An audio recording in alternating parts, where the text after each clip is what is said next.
Bismillahirrahmanirrahim. Assalamualaikum warahmatullahi wabarakatuh.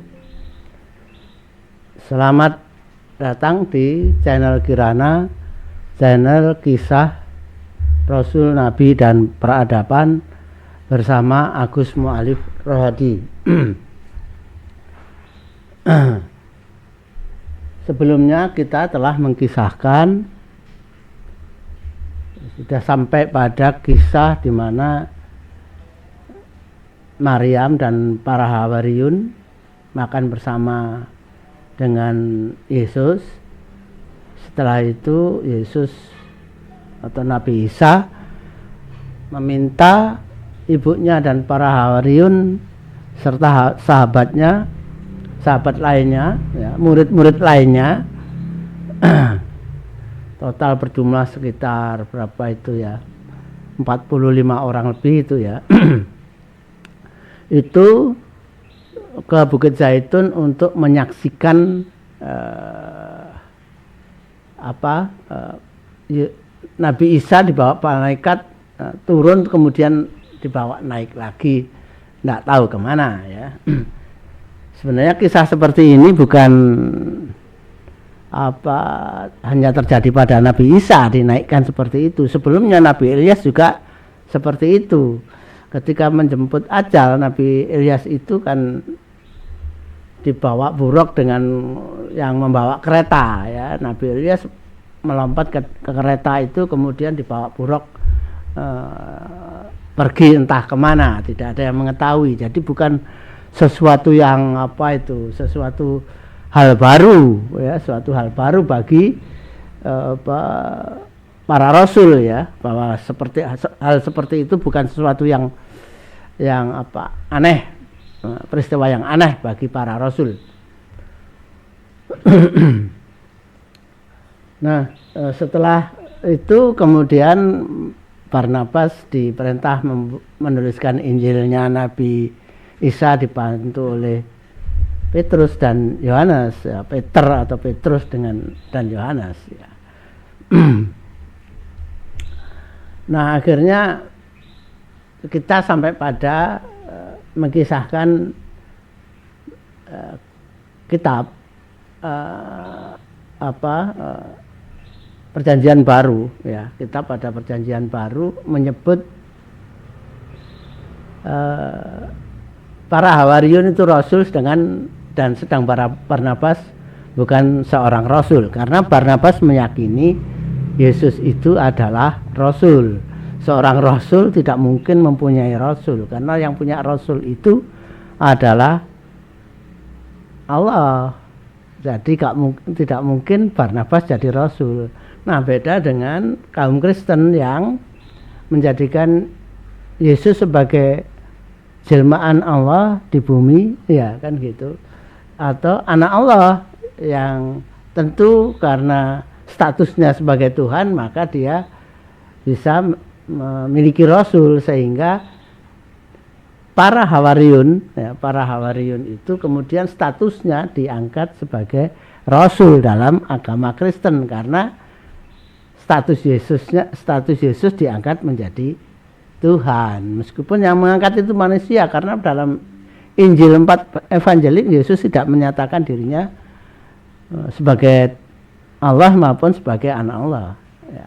Jadi yang mengangkat ini manusia, tapi itu suatu keyakinan yang sudah 1000 tahun ya. Jadi ya tidak perlu kita perdebatkan dalam pengkisahan ini. Kita tidak masuk pada perdebatan itu. Itulah yang dibahas kemarin, dibahas pada kisah Rasul sebelumnya ya. Nah, kita sekarang sudah mulai masuk pada peristiwa antara Nabi Isa dan Nabi Muhammad yang jaraknya ini ya sekitar hampir 600 tahun jaraknya ya. Hampir 600 tahun yang kemudian sepeninggal Yesus itu memunculkan agama baru, memunculkan agama baru. Nah, kita akan masuk ke sana nanti ya. Membahas itu sebelum kita membahas sampai pada kisah Nabi Muhammad. Jadi kita juga akan nanti membahas perkembangan Kristen, munculnya Katolik dan sebagainya.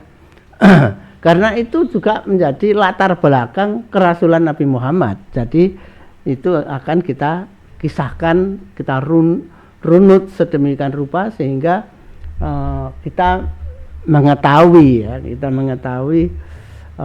apa yang terjadi sekarang ini ya. Kita bisa memahami apa yang terjadi sekarang ini.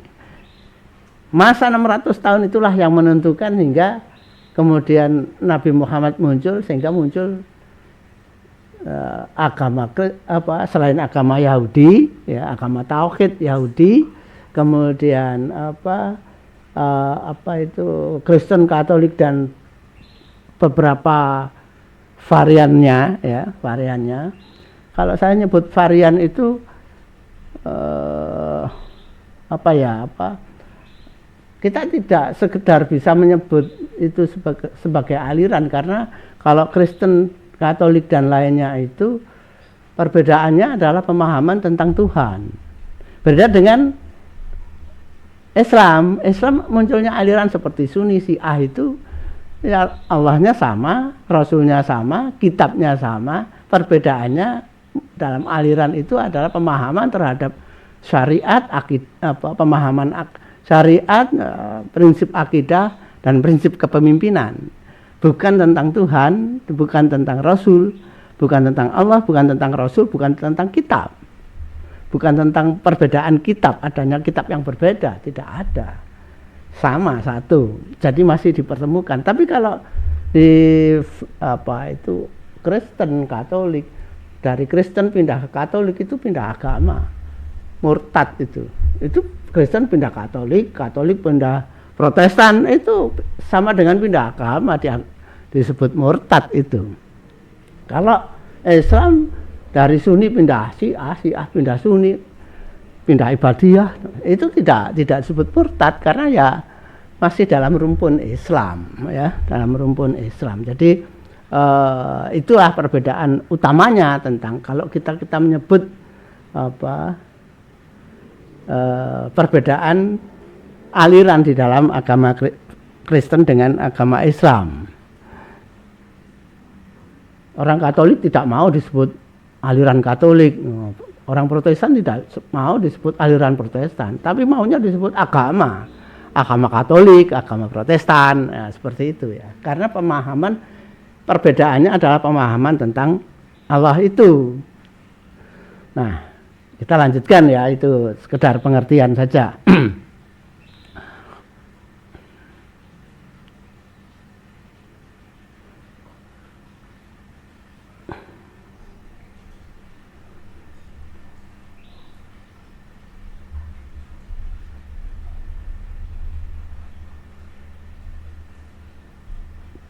Kisah para rasul yang mengacu pada kisah para rasul, dalam hal ini para rasul itu adalah para Hawariyun. Penulisannya itu mengacu pada 4 Injil evangelik, yaitu Matius, Markus, Lukas dan Yohanes, yang menuliskan Yesus sebagai Tuhan atau anak Tuhan. Dalam kitab Kisah Para Rasul pasal 2 ayat 36 dituliskan khotbah Petrus. Khotbah Petrus sebagai berikut. Ya. Petrus atau Peter. Ya. Jadi saya sebut kalimatnya. Jadi seluruh kaum Israel harus tahu dengan pasti bahwa Allah telah membuat Yesus yang kamu salibkan itu menjadi Tuhan dan Kristus Al-Masih. Nah, penulis kitab para rasul, ya, perlu saya sebutkan karena apa?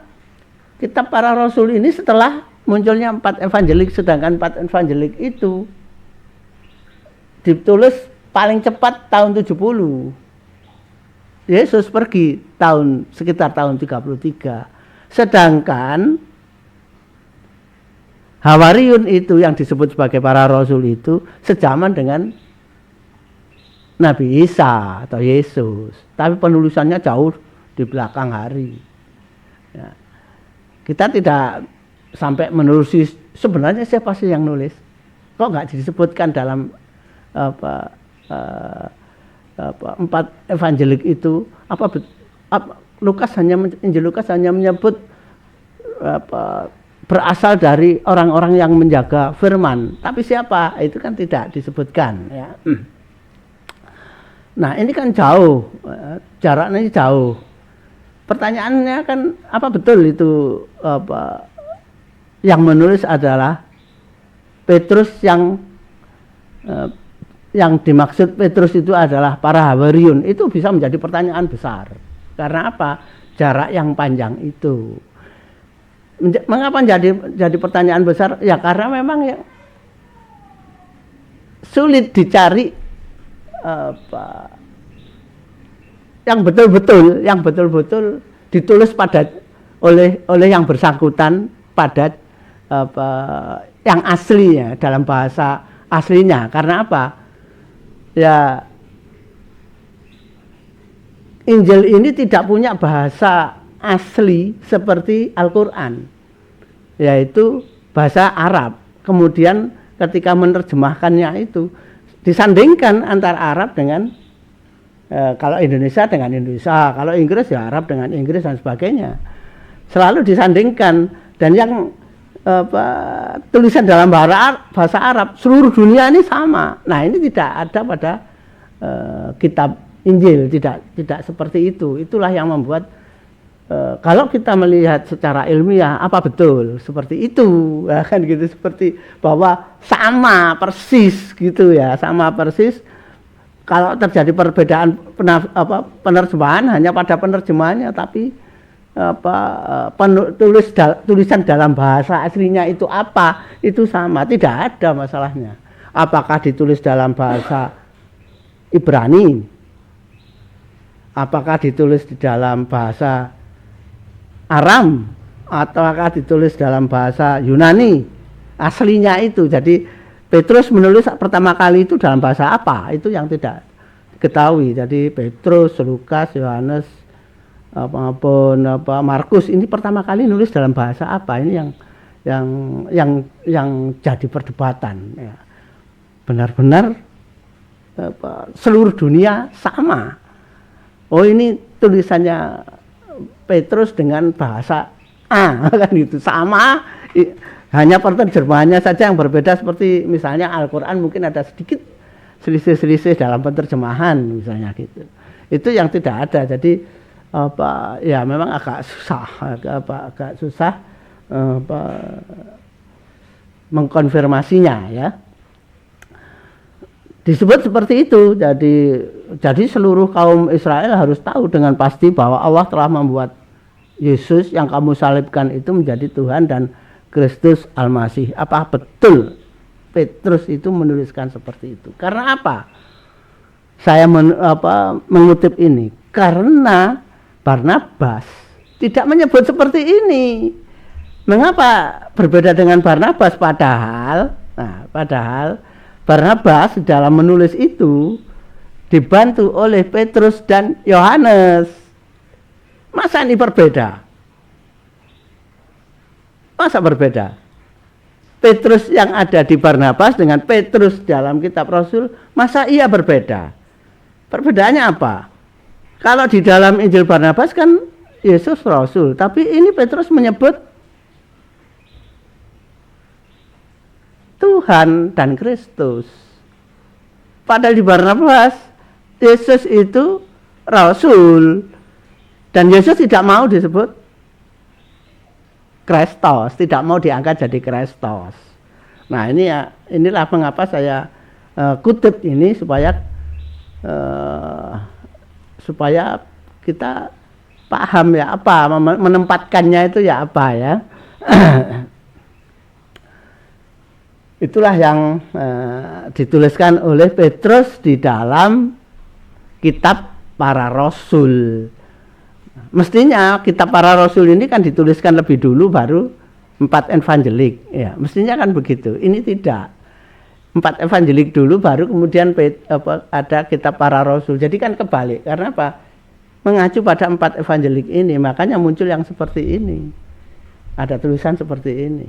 Harusnya kan kalau Petrus menulis Injilnya, Yohanes menulis Injilnya, ya mestinya lebih dulu daripada Injil 4 evangelik. Injil 4 evangelik ini mengacu pada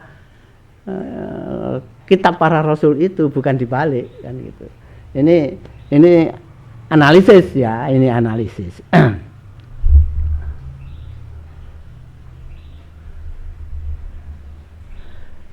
Dengan perterjemahan ayat seperti itu, maka para sahabat Yesus tersebut kemudian ditempatkan sebagai Rasul Yesus, karena Yesus sudah ditempatkan sebagai Tuhan atau anak Tuhan, ya, kan gitu. Jadi kemudian para Hawariun ini statusnya menjadi Rasul. Itulah mengapa mereka disebut Rasul, ya.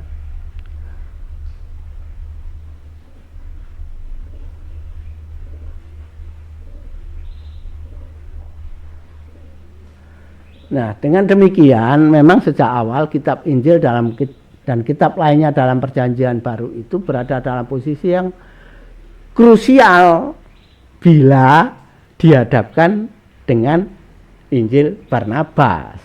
Krusial tentang status Hawariun, tentang status Yesus sebagai Tuhan.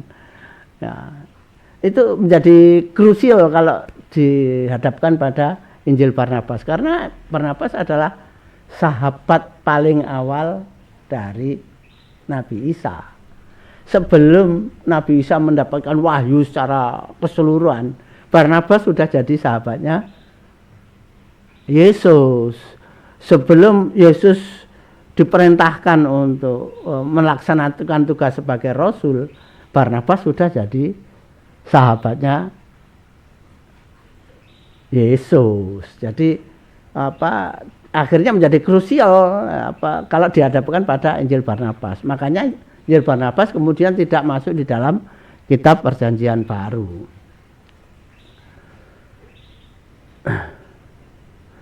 Nah, namun demikian, untuk menghindari perdebatan tentang kitab suci, maka dalam penulisan dalam pengkisahan ini yang diambil dari kitab para rasul dalam kitab Perjanjian Baru. Jadi saya mengambilnya yang saya ambil dari kitab para rasul yang tertulis dalam kitab Perjanjian Baru itu lebih saya tekankan pada kisah perjalanan para murid utama Yesus. Jadi perjalanannya saja, bukan pada keyakinannya, ya. Yang dalam Al-Quran disebut para Hawariun, yang dalam kitab Perjanjian Baru disebut para rasul. Jadi saya tidak masuk pada perbedaan itu, tapi pada kisahnya saja, kisah munculnya Nasoro, Kristen, Katolik dan sebagainya, pengaruhnya atau munculnya Nasoro, Kristen, Katolik dan lainnya. Bagaimana awal mulanya, kan gitu, setelah ditinggal oleh Yesus, ya. Nah, setelah ditinggal oleh Yesus, ya, para Hawariun bersepakat untuk hidup seperti yang dipraktikkan oleh Nabi Yahya dan Nabi Isa. Cara hidupnya, mereka membentuk komunitas komunal yang hidup bersama, ya. Ini awal mulanya para Hawariun mendakwahkan Injilnya Yesus, ya. Jadi mereka itu hidup membentuk komunitas komunal yang hidup bersama, harta milik bersama dan sebagainya. Harta masing-masing menjadi milik komunal, ya. Nah, cara hidup mereka ini kemudian yang dituru oleh cara hidup mereka ini memang hampir mirip sekte Yahudi Qumran, ya. Mirip, cuma bedanya kalau Qumran ini mengasingkan diri, yang disebut gua Qumran itu, ya, di gua dekat Laut Mati itu. Di gua-gua.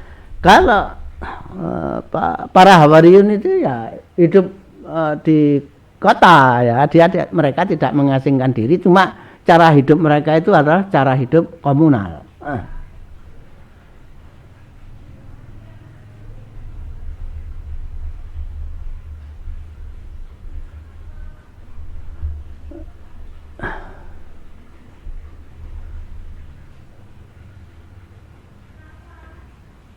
Karena komunal, cara hidup komunal itu membuat memang menjadi khas ya.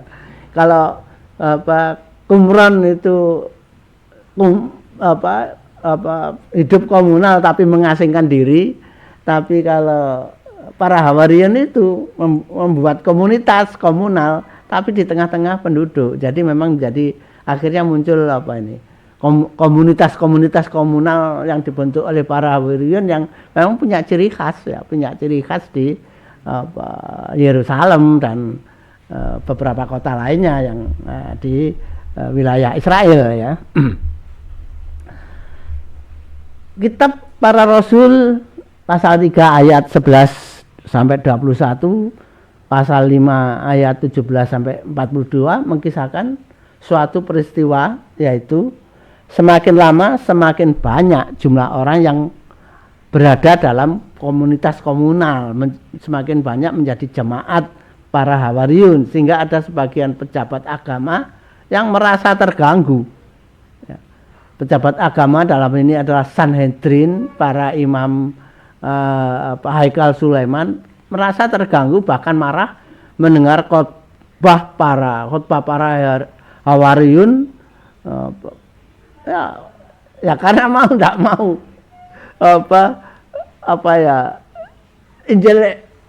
Injil Barnabas itu terhadap imam Haikal Sulaiman kan memang mengkritik keras ya. Jadi ada perbedaan. Nah ini para imam ini kemudian jadi risih juga, merasa terganggu.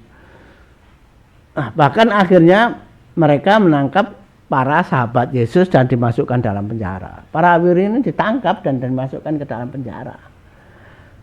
Mereka dihadapkan pada pengadilan Sanhedrin dengan tuduhan melanggar larangan kerajaan Roma dalam penyebutan nama Yesus yang dapat menimbulkan keonaran dan kerusuhan penduduk. Ya mereka di dalam membuat kehidupan komunal di dalam kota ya, di Yerusalem dan kota-kota sekitarnya, tapi mempunyai pandangan yang berbeda tentang Nabi Isa. Kalau Yahudi tidak mengakui ya, mereka mengakui sebagai Rasul.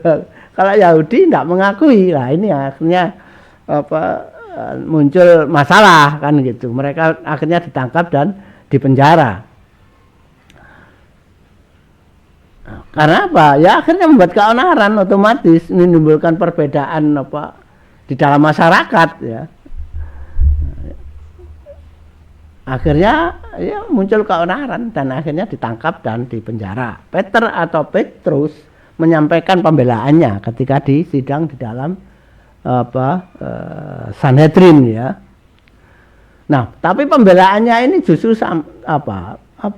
menyakitkan hati para pejabat Sanhedrin karena meminta mereka agar taat terhadap seruan Nabi Isa dan agar orang Israel lebih taat kepada Allah daripada taat kepada para imam, para manusia. Menyebutnya para manusia, tapi yang dimaksud adalah para imam. Jadi semakin menyakitkan para imam pembelaannya itu. Nah ini cara hidup komunal ya. Ini lukisan cara hidup komunal pengikut Hawariyun ya. Jadi mereka seperti ini banyak di dalam kota, ada komunal-komunal seperti itu. Para pejabat agama hendak menjatuhkan hukuman mati. Bisa kita bayangkan perjuangan para Hawariyun itu dalam membela agama Allah ya. Jadi mereka akan dihukum mati oleh para imam Sanhedrin ya. Namun kemudian muncul seorang imam dari sekte Farisi ya. Ini sekte Farisi yang yaitu Gamaliel mencegah hukuman mati tersebut dan nasihati teman-temannya sesama pejabat agama dengan mengatakan bahwa jika mereka para Hawariyun berbuat karena manusia, tentu akan lenyap, ajarannya itu akan lenyap gitu loh, kalau berbuat karena manusia. Namun jika berbuat karena Allah, maka para pejabat agama tidak akan dapat melenyapkan orang-orang tersebut. Dan mungkin para pejabat agama justru melawan Allah. Kenapa begitu sebutan seperti itu? Ya karena mereka mempraktikkan sholat sama dengan mereka, mempraktikkan sholatnya, terus hukum syariatnya itu sama, ya.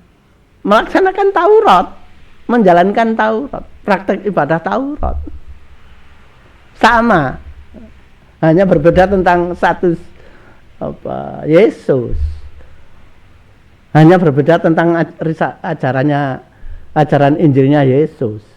Tapi praktek seharian ibadahnya ya sama dengan aliran-aliran Yahudi yang lain, sama. Cara hidupnya memang berbeda ya. Cara hidupnya berbeda, tapi praktek ibadahnya sama, menggunakan Taurat semua. Ya, hanya berbeda pada status Nabi Isa. Nah, dengan nasihat Gamaliel seperti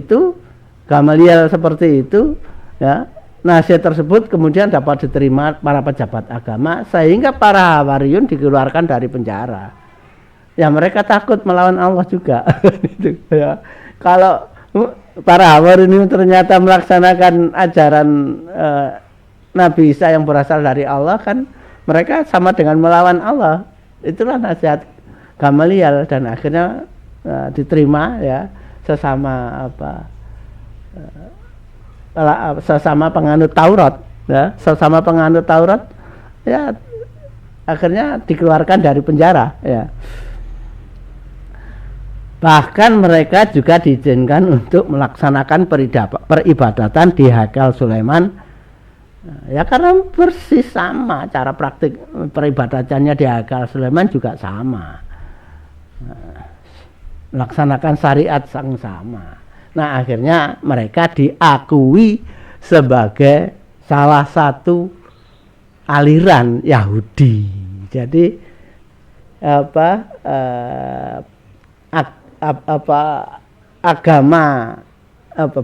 aliran baru dalam agama Yahudi. Muncul aliran baru dalam agama Yahudi yang dibentuk oleh para Hawariyun yang mengajarkan Injil. Kalau aliran yang lainnya seperti Qumran, kemudian Saduki, Farisi itu tidak mengajarkan Injil. Tapi kalau para Hawariyun ini mengajarkan Injil selain mengajarkan Taurat. Nah, itu perbedaannya ya. Akhirnya mereka dipersilahkan juga melaksanakan menjalankan ibadatnya di Haikal Sulaiman. Muncullah aliran baru, ya, muncul aliran baru.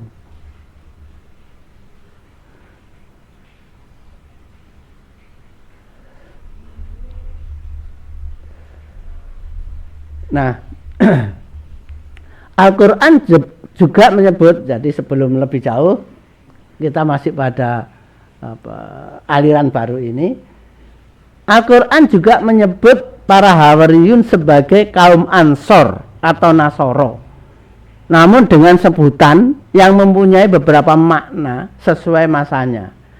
Ini tafsir saya ya dari ayat Al-Quran, penyebutan Hawariyun yang juga disebut sebagai kaum Ansor, penolong ya, kaum penolong, atau Nasoro ya, penolong agama Allah, namun dengan sebutan yang mempunyai beberapa makna sesuai masanya. Jadi mengalami perubahan sesuai masanya. Sebutan tentang Nasoro atau Ansor bagi para Hawariyun dan jemaatnya, saya bisa membaginya dalam 3 zaman berdasarkan ayat Al-Quran ya. Yaitu Quran surat Ali Imran 52. Adanya sebutan Nasoro bagi para Hawariyun yang jadi aliran Yahudi, munculnya aliran agama Yahudi yang baru ya, yang kalau agama Yahudi menyebutnya itu adalah sekte Yesus, ya, sekte Yesus. Jadi ada Qumran, Farisi, Saduki yang didirikan oleh para Hawariyun itu disebut sebagai sekte Yesus, Yahudi sekte Yesus. Nah, dalam Al-Qur'an ada disebut Ansor atau Nasoro. Jadi sekte Yesus itu adalah Ansor atau Nasoro itu. Itulah sekte Yesus. Agama apa? Agama Yahudi. Ya, agama Yahudi. Awalnya adalah agama Yahudi. Nasoro itu. Jadi kita banyak keliru menyebut Nasoro. Ya. Ya memang sudah lama kita tidak tahu awal mulanya bagaimana kita mengidentikan Nasoro dengan Kristen. Orang Kristen Katolik di Indonesia itu nggak mau disebut Nasoro, nggak mau, karena memang berbeda. Kita yang keliru menyebut, kebanyakan orang Indonesia itu keliru menyebut, ya keliru menyebut. Kenapa? Orang Kristen Katolik di Indonesia nggak mau mereka disebut Nasoro. Ya, Katolik itu agama, Protestan itu agama. Ya, bukan aliran, agama. Jadi nggak mau mereka disebut Nasoro. Kita yang keliru menerjemahkan. Kita yang menerjemahkan. Mengapa mereka menyebut itu agama? Ya karena perbedaan tadi, perbedaan dalam pengertian pemahaman tentang Yesus sebagai Tuhan atau anak Tuhan. Karena Tuhan ya agama, beda dengan aliran agama Islam ya. Berbeda, sangat berbeda. Nah, itulah maka kenapa Katolik, Protestan dan lain-lain itu menyebut mereka adalah pemeluk agama. Agama apa? Agama Katolik, agama Protestan, begitu. Jadi jangan menyamakan Nasoro dengan Kristen Katolik. Mereka tidak mau, kita saja yang sebutannya salah. Nah ini saya coba menjelaskan tentang Yahudi sekte Yesus yang kemudian disebut Ansor atau Nasoro itu ya. Quran surat Ali Imran ayat 52 adanya sebutan Nasoro bagi para Hawariyun yang ketika ditanya Nabi Isa tentang siapa yang akan jadi penolong atau Ansor, penolongnya Isa atau Ansornya Isa untuk menegakkan agama Allah. Para Hawariyun sanggup menjadi kaum Ansor. Jadi pada ayat ini sebutan Ansor untuk para Hawariyun berada dalam masa Yesus. Masih ada Yesus, tapi sebutan Ansor itu sudah muncul, yaitu untuk para Hawariyun. Nah, tapi kan Yesus tidak mendirikan agama Nasoro. Kan tidak. Kalau Quran surat Ali Imran ini munculnya Ansor itu ya karena pertanyaan Nabi Isa sendiri ya. Para Hawariyun itu sebutan untuk Nasoro itu sebutan untuk para Hawariyun. Nah, sesudah kepergian Yesus, para Hawariyun ini masih disebut kaum Ansor yang sedang melaksanakan janjinya kepada Nabi Isa yang akan menjadi penolong agama Allah yang diajarkan oleh Nabi Isa. Itu Quran surat Ali Imran ayat 52 ya.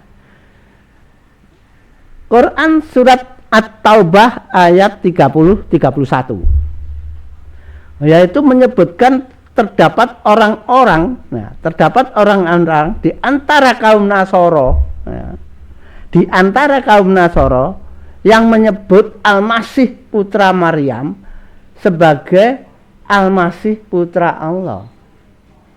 Jadi ini terjadi setelah masa ditinggalkan Yesus.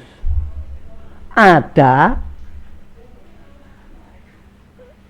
kaum Nasoro yang menyebut Al-Masih putra Maryam sebagai Al-Masih putra Allah.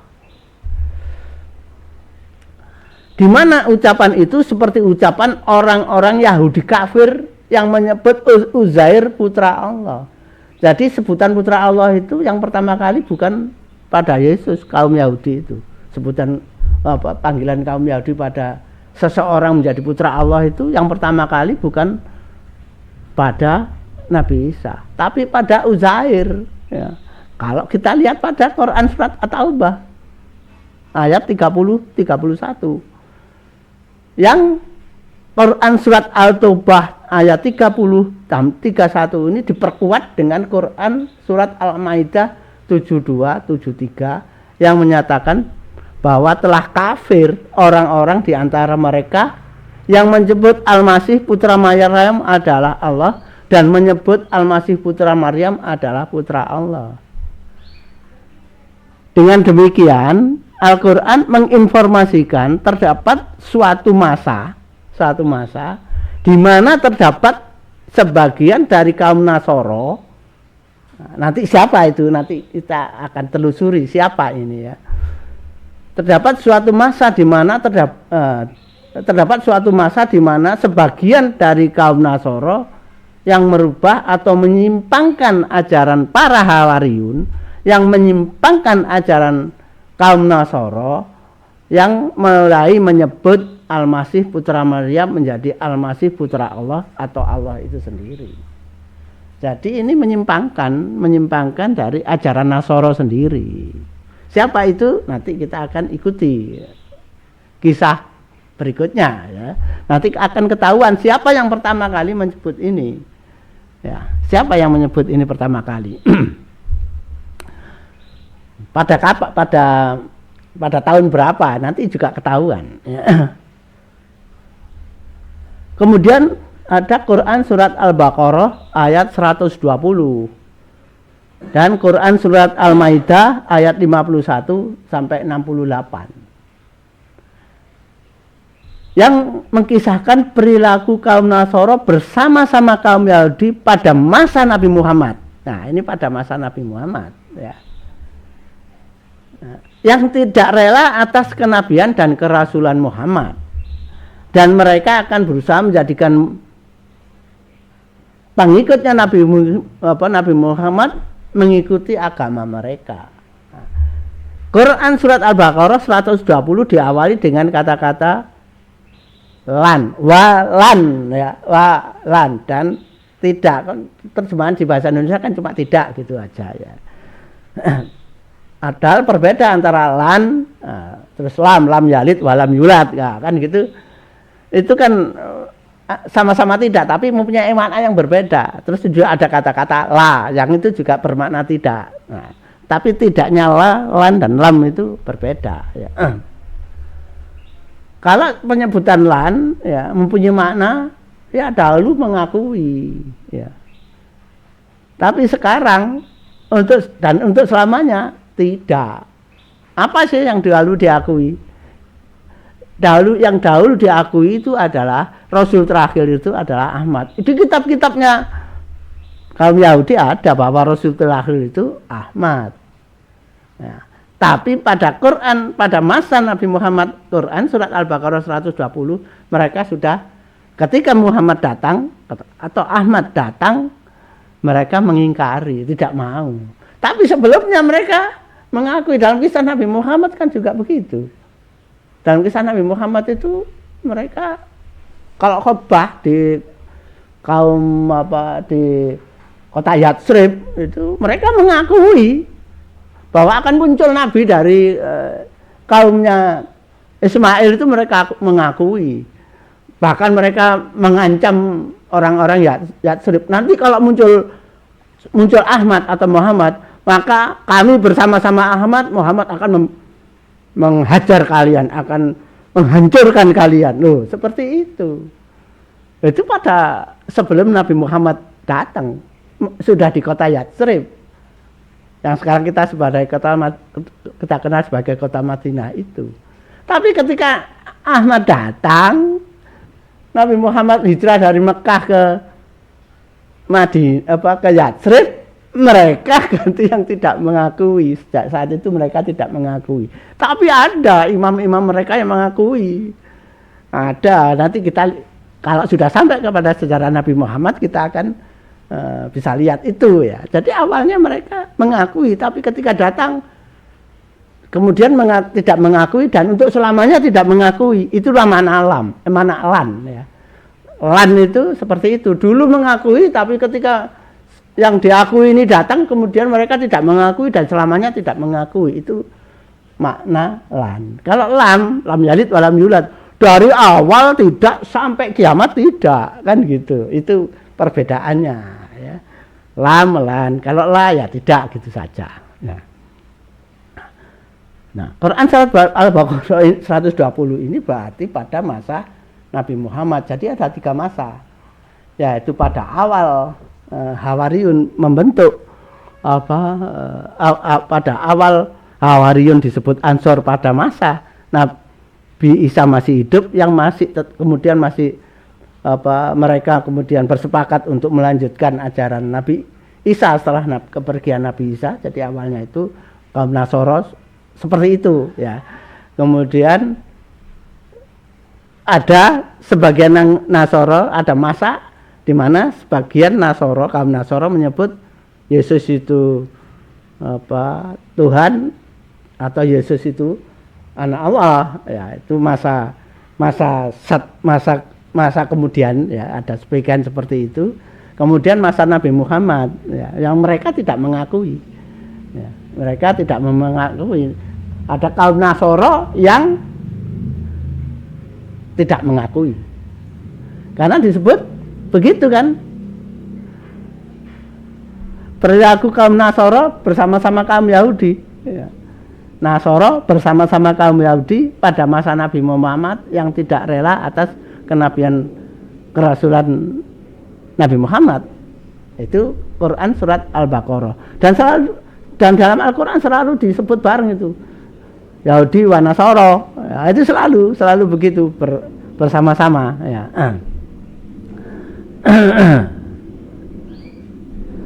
Nah, itulah kemudian ada kekeliruan menyebut Nasoro. Karena apa? Ada sebagian kaum Nasoro yang menyebut Yesus itu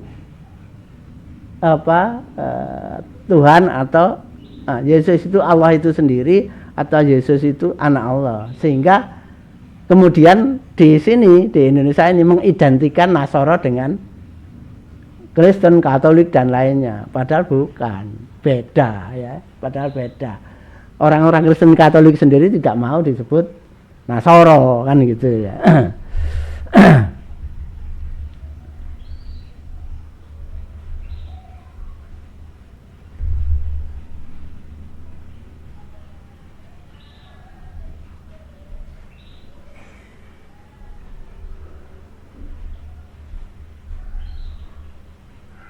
Nah, dari ayat-ayat tersebut menunjukkan adanya perkembangan dari kaum Nasoro, yaitu yang awalnya mengikuti ajaran Nabi Isa, ya, di mana mengakui Yesus sebagai Rasul, mengakui Nabi Isa sebagai Rasul Allah, maksudnya adalah Rasul Allah. Namun kemudian dalam perjalanan waktu terdapat sebagian orang di antara kaum Nasoro yang menjadi kafir karena menjadikan Yesus putra Maryam sebagai Al-Masih putra Allah dan Al-Masih putra Maryam sebagai Allah. Itu perkembangan berikutnya. Kemudian pada masa Nabi Muhammad, kaum Nasoro tidak mengakui Nabi Muhammad sebagai Rasul. Jadi padahal Injil Barnabas, Injil utamanya kaum Nasoro itu kan jelas ya, menyebut Nabi Isa sebagai Rasul dan menyebut Rasul terakhir itu Nabi Muhammad Ahmad atau Nabi Muhammad. Tapi kaum Nasoro pada masa Nabi Muhammad ini bersama-sama kaum Yahudi tidak mau mengakui kerasulan Nabi Muhammad. Jadi ada 3 masa itu ya, ada 3 masa itu.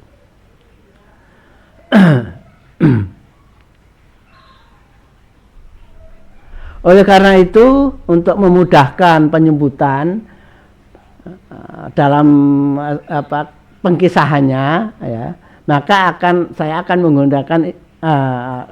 akan menggunakan istilah Nasoro awal untuk penyebutan para pemeluk agama Yahudi sekte Yesus ya. Nasoro awal ya. Karena ada tiga masa itu ya. Sehingga saya menyebut untuk yang masa pertama kali itu adalah Nasoro awal, atau untuk sebutan atau bagi sebutan pemeluk Yahudi sekte Yesus ya. Bagi Hawariyun dan kaumnya ya, dan kaum pengikutnya yang masih menjadikan Yesus sebagai Rasul, yang memperdomani Injil Hawariyun sebagai kitabnya dengan Injil Barnabas sebagai kitab utamanya, dan menggunakan kitab Taurat untuk melakukan peribadatan sebagaimana kaum Yahudi melakukan peribadatan ya. Itulah kaum Nasara awal ya. Sedang munculnya kaum Nasara yang menyebut Yesus sebagai anak Allah yaitu ya, dimulai ketika Paulus berkhotbah di hadapan kaum Nasara di Antiokhia tanpa sepengetahuan Barnabas. Bagaimana itu kisahnya? Ya. Kapan kok bisa Paulus menyebut seperti itu? Tidak tiba-tiba Paulus menyebut seperti itu. Ya. Nanti kita bisa telusuri ya. Kita bisa telusuri bagaimana kok kemudian Paulus itu menyebut Yesus sebagai anak Allah. Nah, ini sudah membedakan ya. Jadi ada sebagian kaum Nasara yang menyebut Yesus sebagai anak Allah. Ini adalah Nasara yang kedua, yaitu zamannya Paulus tapi kemudian berubah nama. Nanti bagaimana perubahannya menjadi agama Kristen, Katolik juga akan kita bahas. Ya, saya kira untuk pengkisahan kali ini kita cukupkan sekian ya, mudah-mudahan bermanfaat, menambah pengetahuan kita tentang perkembangan masa krusial perkembangan agama Yahudi pada masa Nasara awal ya, dan kemudian bagaimana kelanjutannya ya, nanti kisah kelanjutannya pada kisah-kisah berikutnya ya. Jadi sementara untuk sekarang saya sudah menyebutkan 3 perbedaan yang menyebutkan perubahan pemahaman dan perubahan Nasara, perubahan kaum Nasara pada 3 zaman ya. Saya kira itu yang bisa saya sampaikan. Mudah-mudahan bermanfaat. Billahi taufik wal hidayah. Wassalamualaikum warahmatullahi wabarakatuh.